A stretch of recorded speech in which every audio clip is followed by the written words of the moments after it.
Okay, let's just start with an image. When you hear the word moose, what do you picture? Probably, a big, kind of clumsy animal. Something like a horse, maybe, Hmm. but a bit awkward. Exactly, awkwardly standing in a field. But for this deep dive, we need you to just completely throw that image out. Yeah, because the reality is, it's staggering. We're talking about an animal that is just, shockingly big. So big that the first reaction people have is often just disbelief, calling them insane or the biggest things I've ever seen. And that sense of scale is the perfect starting point for what we're looking at today. We're going to unpack the incredible biological clock that runs the life of a bull moose's antlers. It's such a paradox, isn't it? This enormous animal goes through this massive metabolic sprint to grow these huge antlers. 40 pounds of dense bone, sometimes more. Right, and then he just gets rid of it, Right. all for a single brief mating season. It's this trade-off between status and just, well, basic survival. It's one of those extreme examples in nature. But before we get to the antlers, we really have to establish that baseline of respect. You mean forget the goofy cartoon image? Absolutely. Mm-hmm. These are formidable animals. In a place like Canada, they're considered one of the most dangerous animals you can encounter. So rule number one is keep your distance. A lot of distance. A huge amount of distance, no question. Okay, so let's get back to that scale you mentioned, because this is where the popular image really, really shatters. It does. If you're thinking a moose is roughly horse-sized, you're not even close. Not even close. You need to at least double that. A full-grown bull moose is a towering, massive creature. And every part of him is just scaled up to match. It's kind of hard to comprehend. It is. Think about the little details. We have these amazing observations of them, licking salt off of a road. For the minerals. For the minerals, yeah, a vital part of their diet. But the thing that stuck out was the incredible size of the animal's tongue. A massive tongue. A massive tongue. It's one of those tiny visceral details that just reminds you that every single part of this animal is on a scale that's almost beyond our imagination. Which brings us to their signature feature, the one that makes it all seem even more unbelievable. The antlers? And here's the core of it all. It's not like these grow slowly over a lifetime.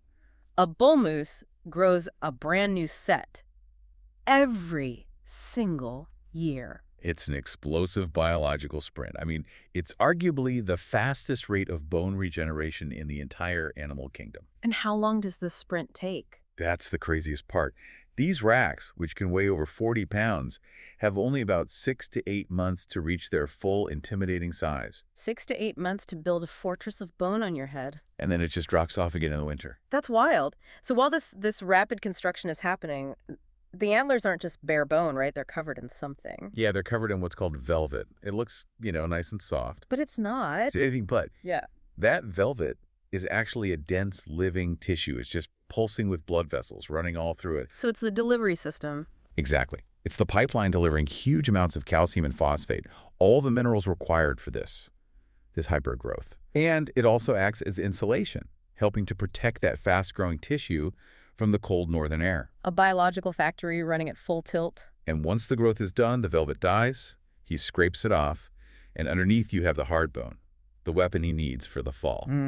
Okay, so let's talk about that weapon, because we're moving from just biology to status.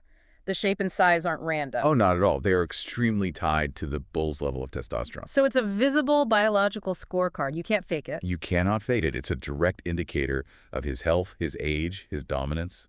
As a bull matures, his testosterone increases, and every new pair of antlers will be bigger and bigger. Until he hits his prime. Until he hits his prime. And when is that? When does he reach that moment of maximum magnificence? He seems to peak right around 7 years old. 7. Yeah. That's when you see him. Those beautiful, big, palmate antlers, the iconic ones that look like open hands or paddles. And that paddle shape, it's not just for looks, is it? It's optimized for something. It's optimized for battle. During the rut, they're not just, poking at each other. They're locking those brawn paddles, twisting, using leverage to apply maximum force against a rival. So a bigger, denser rack sends a very clear message. It tells females he's got the goods, and more importantly, it tells younger rivals to just back off. It says, I have the hormonal drive and the metabolic engine to dominate. Wow. So if a younger male has a bad year, maybe he can't find enough food or he gets sick, it shows. It absolutely shows. That year's antlers will be smaller, weaker. It's Brutal honesty, nature's lie detector test. And there are other signals too, right? It's not just the antlers. No, the females are looking at the whole package. There's also the male's large dewlap, that flap of skin under his chin. That's another big signal of his overall reproductive fitness. So all of this phenomenal energy use, this 6-month bone-building marathon, it's all for one event. One event, the rutting season in the fall. And as soon as it's over, everything changes. So what's the trigger? What tells the moose, okay, time to literally discard your symbol of dominance? Survival. It instantly takes priority over status. By December, the fight for mates is done. The blood vessels that fed those antlers have essentially wasted away. They're just inert bone. Exactly. And for an animal that big, facing a brutal northern winter, that inert bone suddenly becomes a massive liability. That's dead weight. Nothing but dead weight. You're carrying 40 pounds of useless junk on your head, burning precious calories to hold it up, making it harder to move through deep snow. So the decision to shed them is this really precise biological trade-off. It is. The animal needs every single calorie, every ounce of energy, just to survive the winter.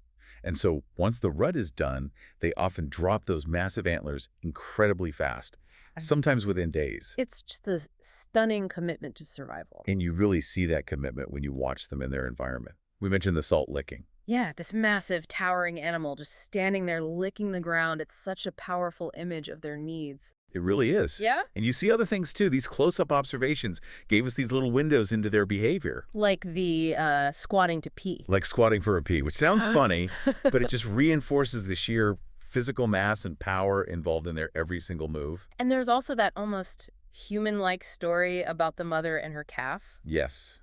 Seeing a mother cow with her calf and watching her literally look both ways before crossing a road with her baby. Wow.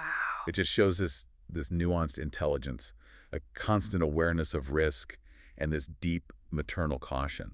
It really paints the whole picture, doesn't it? It's not just a biological engine of growth. It's a cautious, intelligent survivor. And that's really the summary for you here. The moose is one of nature's most extreme examples of seasonal optimization. It's this all-out, explosive growth to maximize breeding status. Followed by a super fast strategic sacrifice. Exactly, shedding over 40 pounds of bone, all just to make it through the winter. So if you take 2 things away from this, let it be these. First, the moose is shockingly, impossibly large, at least double what you think. And second, those magnificent antlers are a direct year-by-year scorecard of its sexual prime. Which leaves us with a final provocative thought for you to chew on. If a bull moose can grow and shed 40 pounds of dense bone in less than 8 months, all to maximize his chance to reproduce, what are the absolute limits of rapid tissue regeneration in nature? And what is the true energy cost of an investment that extreme over a relatively short lifespan? An incredible deep dive into the massive world of the moose. Thanks for joining us.